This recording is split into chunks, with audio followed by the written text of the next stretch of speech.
Yo, what up? How's it going, friend? So you want to learn how you can remove the search bar, the search icon from your Shopify Spotlight theme. So today's video, I'm going to teach you exactly how to do that. And right here, you're going to see that the search bar or the search icon is no longer going to be there by the time we're done with this video tutorial. Now let's go ahead and teach you how to do this. And let's go to the video tutorial. So now the first thing you want to do is to come to your online store just like this, and you want to come to themes, and right here is Spotlight. So you're going to click on customize. And the moment you click on customize, you're going to land on the page just like this, okay, which is the Spotlight customization page. You can see Spotlight is just default as usual, okay.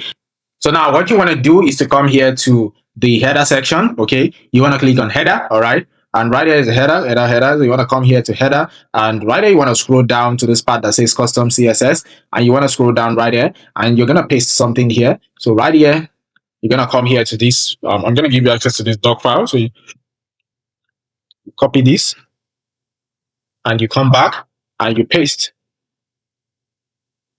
and that's it. You're good to go. All right, so that's it. Just click on save, and that's all. Right, but however, maybe you're not cool with this. Maybe you want to use another method that you would like. You can also use the custom liquid, okay. And to use the custom liquid, here is how we do it. But please, before I do that, please try as much as possible to subscribe to this channel to encourage me to keep creating tutorials for you guys just like this, and help me to get this channel to 10,000 subscribers. So please try as much as possible to join the family and subscribe. Thank you very much in advance. So now to add the custom liquid, we just want to come here to add section, okay. Click on add section and click on custom liquid, all right, and click on add custom. Click on the custom liquid again, and right here we're just gonna scroll down just like this, and we are gonna select this, click that, and come back here and want to paste, and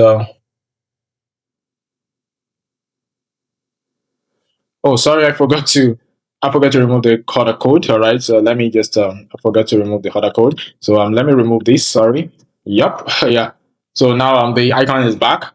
Sorry about that. I'm gonna come back here to custom liquid, and I'll paste. So now you can see it's gone. All right. So sorry about that earlier. I was a bit distracted. So you have to remove the header code to be able to add this. All right. You just go to the header. The first one is going to header. Then come to custom CSS. All right. And I'll paste the first code here, okay, which is the one of this. Okay, this one, all right. So you paste it. Yeah, okay. But if you don't want to use this method, because some people are always like, no, I don't want to tamper with my custom CSS. I don't, or maybe they've got a code there before and they're confused. Just use this custom liquid method. Okay, it also works. Just add section, custom liquid, and paste the custom liquid code, all right, which is this one, all right. So that's how you go about that, all right. So this is exactly how you can remove the search bar from your Shopify Spotlight theme, all right. And I believe this video has been helpful. Please subscribe, and even if you don't want to subscribe, at least like the video, okay. And I've also got some other tutorials on how you can remove cart icon and all that, so you can check out my channel or possibly my link to the video description to teach you exactly how to remove the cart icon and several other icons. So thank you very much. I'll see you in another video. Peace, and have a nice day ahead. Bye.